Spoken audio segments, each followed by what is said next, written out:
Hi, this is Clara for Blockchain of Things. In this tutorial, you will learn about the retrieve message container node and how it's used in Catenis flow. As its name implies, the retrieve message container node retrieves information about the container object in which a message's content is recorded.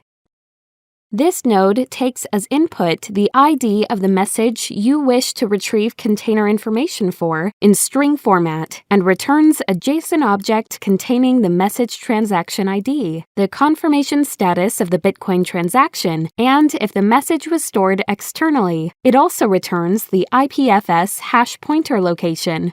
Let's review the Node Properties panel field and take a look at what each property is for.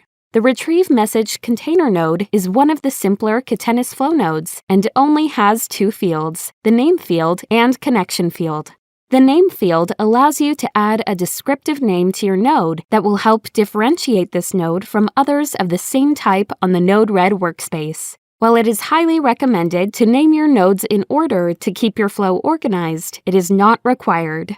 In the connection field, you can set a previously configured Catenis virtual device connection, or you can add a new virtual device. If you need to configure a new virtual device, check out the video at this link to learn how. Now, let's preview this node in action. Navigate to this link, copy the example flow,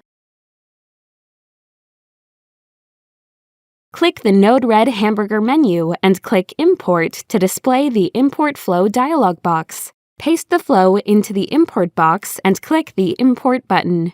This flow is a working example implementing the retrieve message container node. Note that after importing the example flow, you will need to set the retrieve message container node to your own previously configured virtual device, and you will also need to set the message ID payload in the inject node to the ID of a message you have previously logged.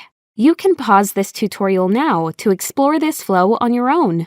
Note that the inputs injected into this node via a JSON object containing alternate node properties will override the properties set on this node's slide-out properties panel. Now that you understand the retrieve message container node, you're ready to build your own version of the flow that we just imported. Check out our next video to learn how.